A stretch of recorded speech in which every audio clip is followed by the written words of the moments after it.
Purple Line is a community podcast bringing you in-depth conversations with diverse leaders in the public and private sectors. Whether you're a student looking to gather advice or a professional tuning in for valuable resources, our dynamic programming provides inspiration and insights for all ages and backgrounds. I'm Marianne Gomez-Horta, your host of the Purple Line podcast and the CEO of the Congressional Hispanic Leadership Institute. Welcome. Well, welcome, Diego, to the Chili Purple Line podcast. Mary, I'm more than happy to be here with you. Yeah, so, we have these wonderful conversations with great leaders in Washington, D.C. and around the country to kind of learn a little bit about your story and to share maybe some lessons learned and just kind of get a little bit of a feel for the organization that you run now. So you're the CEO of Global Americans. You're also from Venezuela. I think you lived in Spain for a while. So let's start with growing up in Venezuela. Tell us a little bit about growing up in Venezuela, and it has been in the news quite a bit. So maybe add a little bit from that perspective to share with us. Of course. First of all, thank you for the invitation. I've been a fan for a few years. We were talking before the interview. So I'm glad to be here. So growing up in Venezuela was amazing, I have to say. It was, let's call it a little intense. Okay. Because of the political situation started worsening in the late 90s.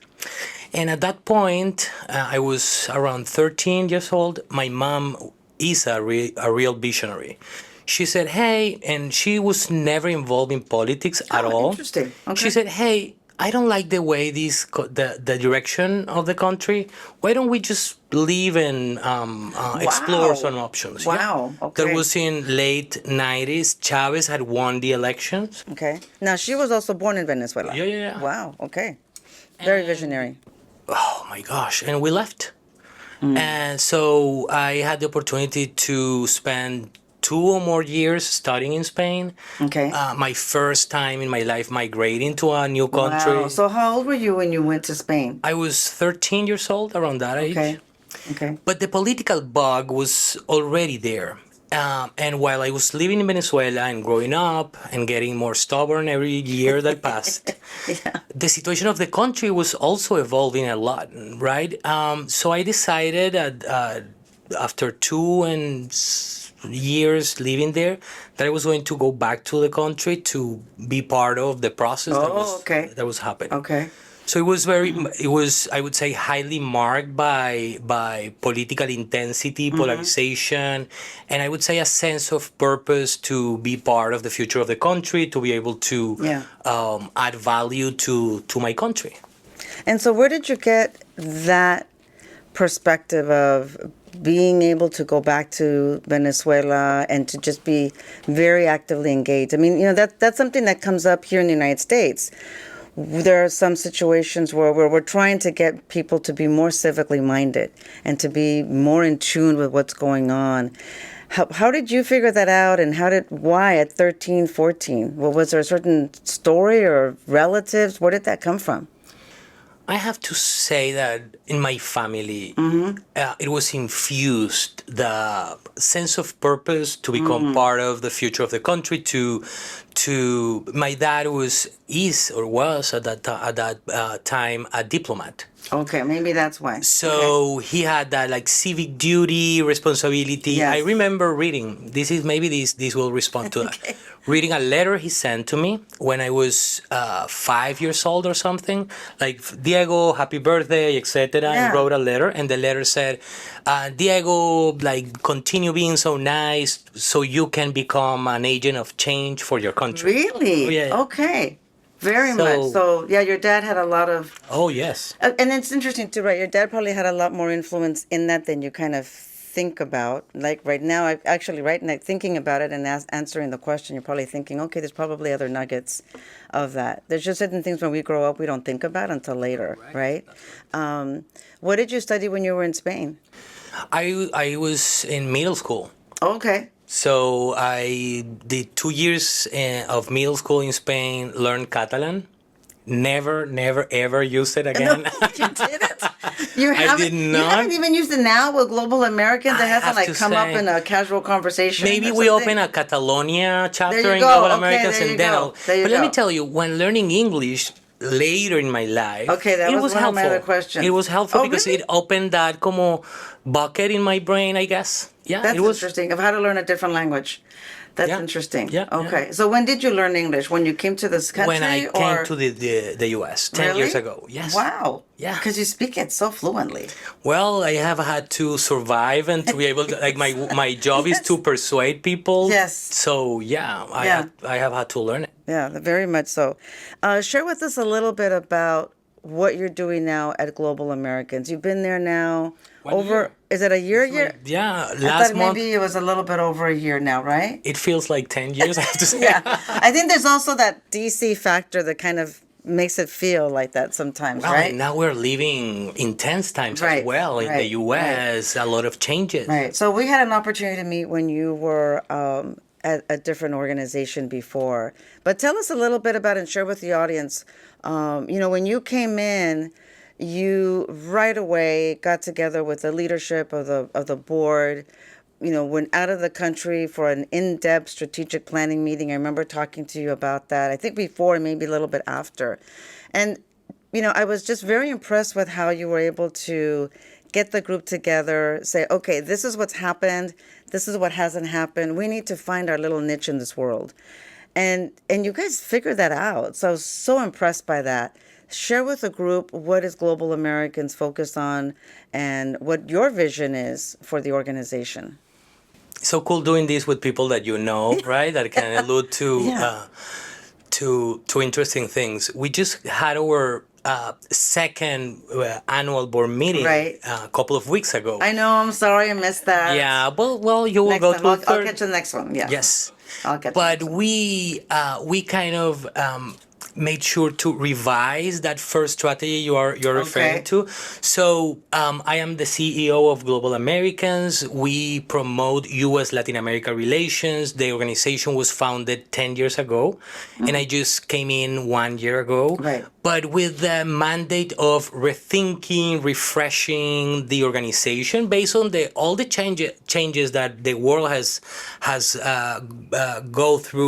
went through in the last 10 years. Right. So where we focus on are middle-income countries in Latin America, connecting the U.S. with those middle-income countries with a focus on economic convergence. These countries are small, but are eager to engage with the U.S., Right. have flexibility to advance reforms that open more economic convergence, regulatory convergence with the U.S. So finding those low-hanging fruits and advancing them so the U.S. have more, I would say, strategic engagement with the region, constructive. So Right. we see the again, the constructive agenda taking place. But also, and this is where we intersect and where when I remember arriving to DC, landing in DC 9 years ago, and starting to understand my place in this world, in this city, Yeah, where I know yeah. where community I belong to, and I have evolved from being just a Veneco, a Venezuelan, to become Yeah. kind of a part of a community, the Hispanic, the Latino community in Right. the U.S. And when you start looking at that and like searching for answers, I found you and the amazing work you do, and that inspired the second leg of what we do in Global Americas, that is leveraging the immense power of the Latino diaspora in the U.S. Right. as the kind of transforming factor in U.S. Latin America relations. The Latino community here, I will not like.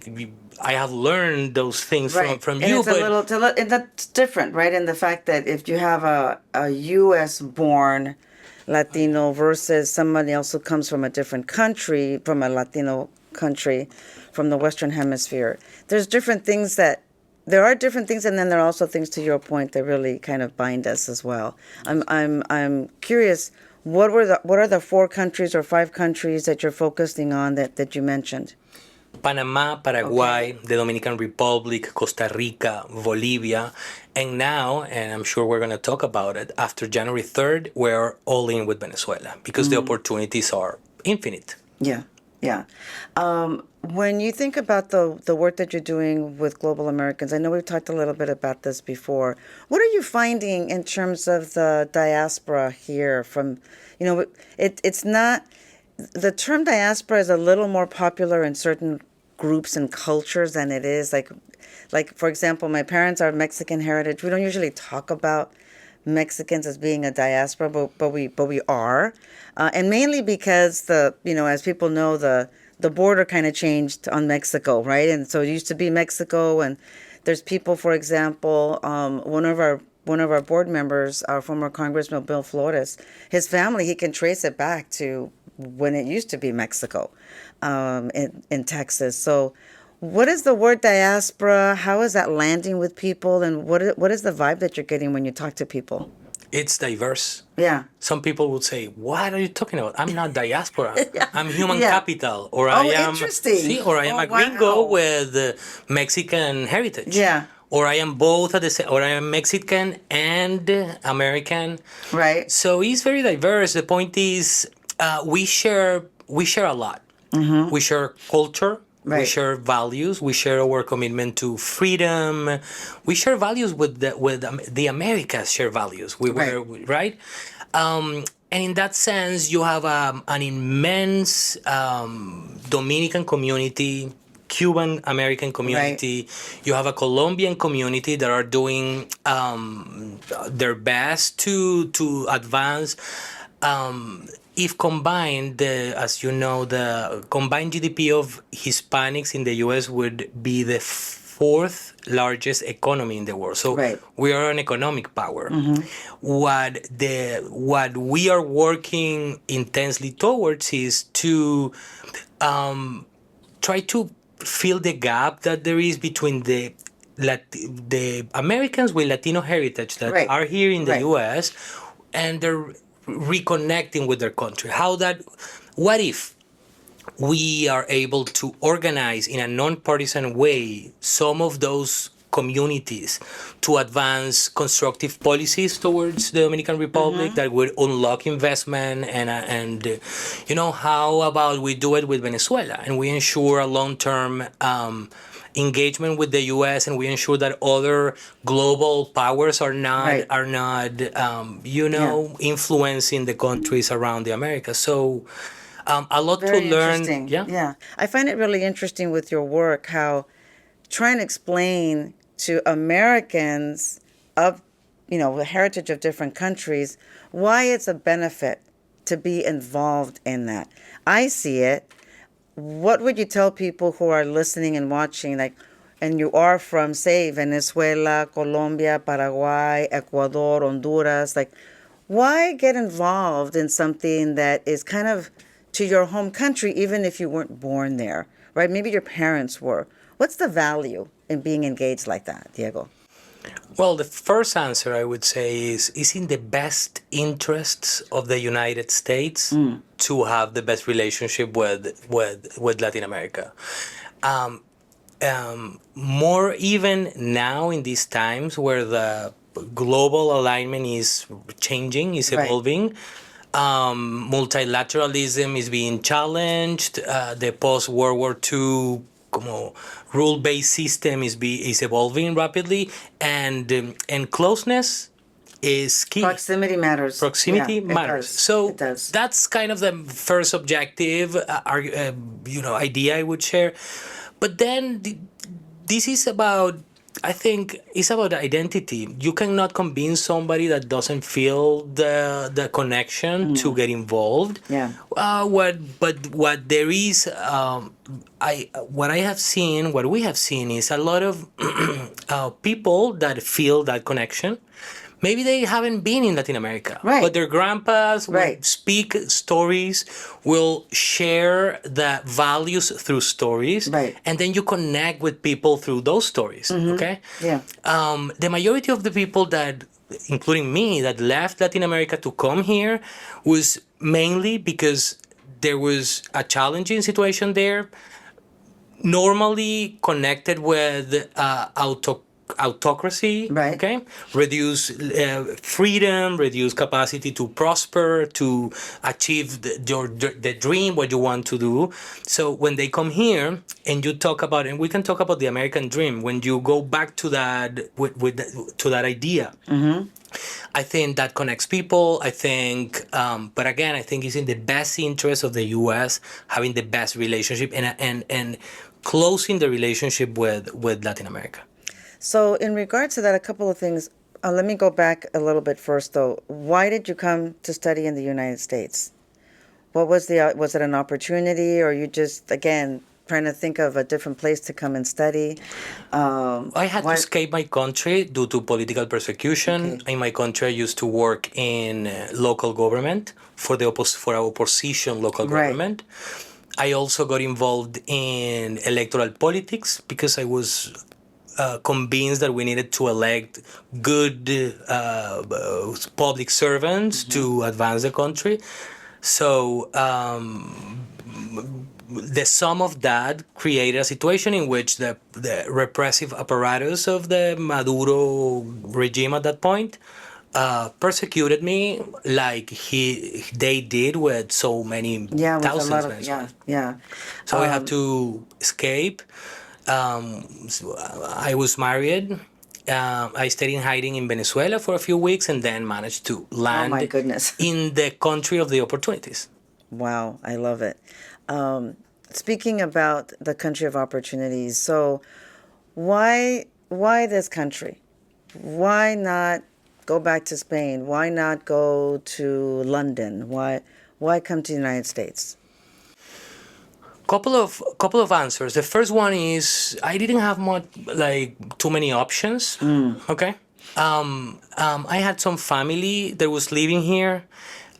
But also the U.S., since I was in Venezuela, have a lot of influence, a lot of influence from the U.S., both in the media, television, Yeah. cine, etc. I had come here a few times, and it just the stars align, I have to say. Okay, good. So coming back to Venezuela, obviously born and raised in Venezuela, leaving the country, then coming here, everything that's been happening this year. Is in Diego's heart about what's going to happen to the people of Venezuela? I truly believe that after January 3rd, the path of Venezuela changed. We went through an enormous crisis for the last 20 years, incremental crisis. But after January 3rd, there is a window of opportunity that is infinite. And if things go right, Venezuela will become the Dorado of the century. I'm working a lot in Venezuela these days, this year. This has been an amazing year. And I see it every day. I see the talent that Yep. you have there. And I have seen something magical. I have seen how that energy, that same energy that made me move from Spain to Venezuela and made me stay there and fight for a few years to change things for good. Right. I am not alone. A lot of people from my generation and others, some people didn't make it through the whole story. Some others had the luck to do it, but that energy now is being transformed to, hey, what if we combine that energy to reconstruct the country, to rebuild the Right. country? There are so many opportunities.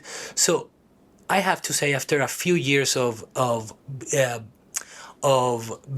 Venezuelanism, the Venezuela, being Venezuelan, not being an amazing thing, right? For a person, that's changing, and I feel very hopeful about it. All right, so Diego, you shared a little bit about being in Venezuela and, really fighting the opposition. Share with us what you can about what was that like, actually being involved in that movement. So I arrived to Venezuela in 2006 when the student movement was blooming. Ah, okay. Nationally recognized, nationally supported movement. I first got involved in student electoral politics. So I got elected to the student body for different positions and also started organizing. That was the work we were doing. Yeah. It's canvassing, organizing. Wow. Persuading other students to. And what were you advocating for? Was it a specific party, a candidate? What were you knocking on doors and saying? The cause of freedom. Okay. At the time, Hugo Chavez was in a campaign to close, and he finally did manage to do it, the most traditional TV channel, RCTV, Radio Caracas Televisión. And the students took it to heart, and we organized nationally. We built a national parliament to oppose that measure, to oppose the censorship of freedom of expression. And after that, the Chavez decided to call for a referendum to ask for the majority of the people to decide whether to close it or not, and to pass some other reforms. I mean, that's if the people really had the vote, but that okay. Right. But he did not have the vote. Yeah, I mean. He did not. Yeah. And so it was a landmark defeat for him. And the student movement was leading that. That evolved into, of course, repression. Venezuela has a well-oiled repressive apparatus that includes paramilitary groups that are state-sponsored. So encountering those violent activists that were studying in the university, in my own school, in other schools. Everywhere, yeah. Then armed forces also repressing the peaceful protesting. So it was a lot about there was a lot about that. But what I would rescue from it is we managed with limited resources, with not political agendas, because we didn't have an electoral goal. We just had a cause in mind. Right. So it was magical how a whole country can be united around a cause. Again, when I think about that in the current context, all that energy, let's just imagine for a second that Venezuelans change the direction of their energy. So it's not against each other. We are not fighting against each other. Good point. We are not in the agenda of the polarization, but we kind of change the radio, station, and direct all that energy into rebuilding the country, bringing. Well, how many years ago was that now when that happened? There was in 2000. I arrived in 2016. Okay. And I arrived to the U.S. in 2016 and arrived to Venezuela in 2000 and started studying 2007. Yeah. So, and the reason I ask is because a lot's happened over those years, right? And so you also have people like you who were also students at the time. So you have a different passion and energy then and now still, right? It doesn't go away. And now we have a whole nother level, like another wave of that positive energy among the people, right? It sounds like you've been feeling that from the people in Venezuela. Yeah, definitely. As you said, the energy transforms, right? And maybe now becomes more constructive, more constructive, I would say. It's less about opposing and more about finding constructive ways to affect change in a positive way. There is a evident renewed attention and engagement with the hemisphere. Let me tell you something. When I saw, for me, it was a moment that I maybe will not forget, when I saw the Secretary of State of the United States of America addressing the State Department in Spanish at the end of his speech. Yeah. That was powerful. That made me feel more part of this country than before. Yeah. And that also signaled what was coming. And I think, again, the stars are aligned.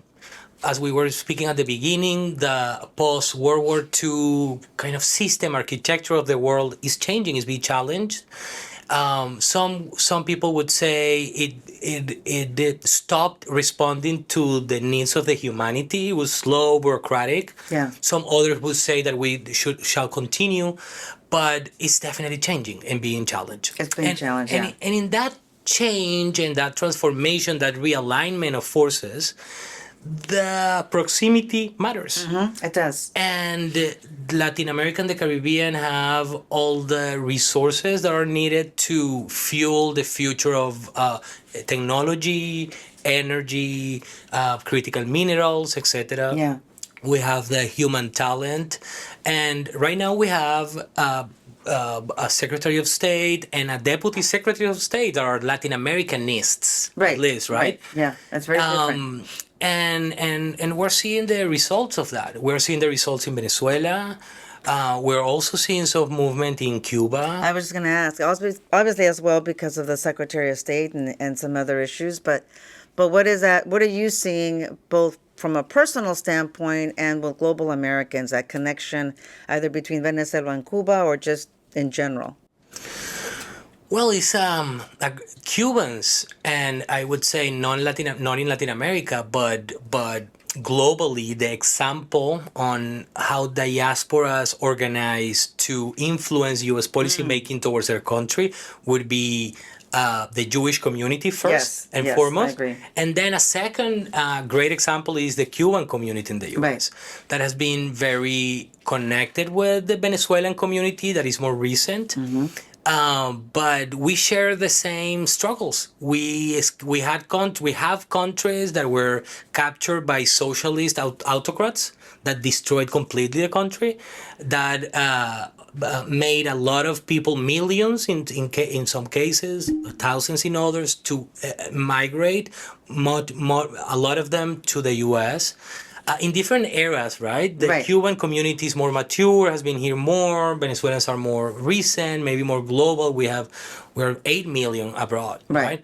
And the situation, after what happened in January 3rd, you open a new series of scenarios that before were unlikely to happen. Yeah.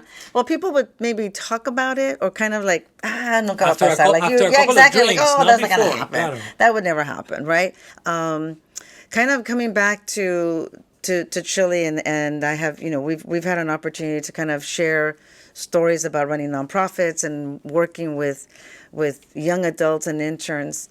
Share with the young adults who are watching, who are in college, are an intern, maybe just finishing up college.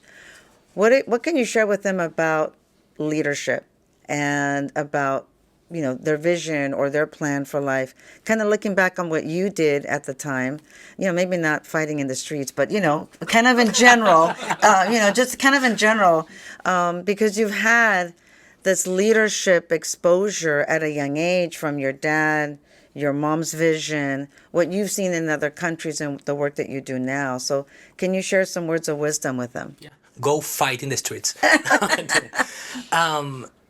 So this is the country of the American dream, and it's real. Maybe a little bit more challenges to achieve it, right? Okay. Overall, if you're a migrant right now, nowadays. But this is the country of the dream. You can achieve it. You just need grit. Just need to be consistent in what you want to do. Okay. There will be obstacles. That's the reality of life. Is easy doesn't exist. You're gonna have to push. You're gonna have to compete.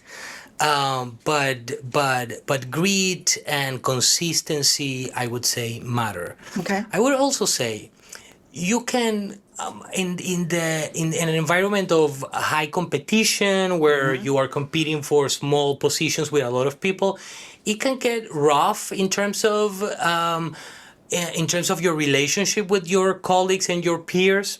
Always find ways to help and to build a community around you of people that are in your same space, that can help each other, because at the end of the day, the cake is small and you can share that, but consistency, follow your dreams, follow how you feel and what you feel about it, and if you are consistent enough, There is no way you're not getting there. Yeah, I love that. And then to your point about helping, because nobody really succeeds by themselves. Even if you are driving whatever your energy is that you want, you're still going to need the support and the help or the lessons from other people. On that, let me tell you something. When I arrived here 10 years ago, a lot of people helped me. Good. They didn't have to. They didn't know me. I just reached out, called, sending an email. They responded, and they made a huge difference in my life. That's I good. have dedicated some time to pay that back. And the coolest thing is that the virtual circle is continuing and coming to me again, because some good. I people love that I it. have helped Yeah. in the past Right. to pay back are opening doors for me. So I think That's it's a good beautiful. practice. Yeah, It's that is a good practice. That is. Two last questions for you. So one is, again, kind of thinking back in your days in school, what was your favorite class in college and why?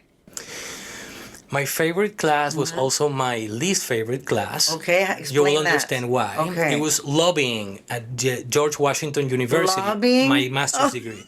The professor was the best professor Okay. ever, but he was an old schooler, so he didn't want us to present the tests digitally. And I just had arrived to the U.S.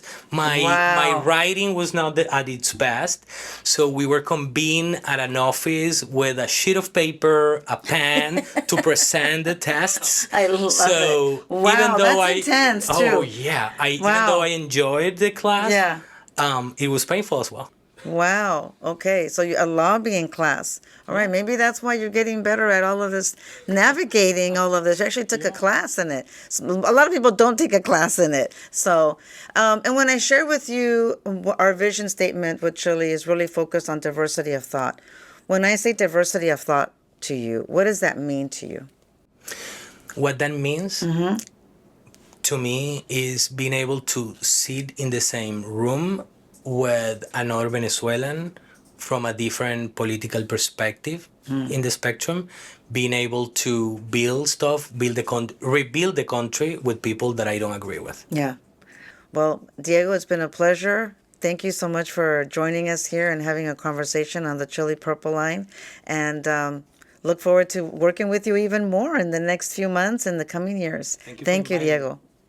Thanks for listening to The Purple Line. Follow us on social media at The Chile, at THECHLI. Thank you for joining us on The Purple Line.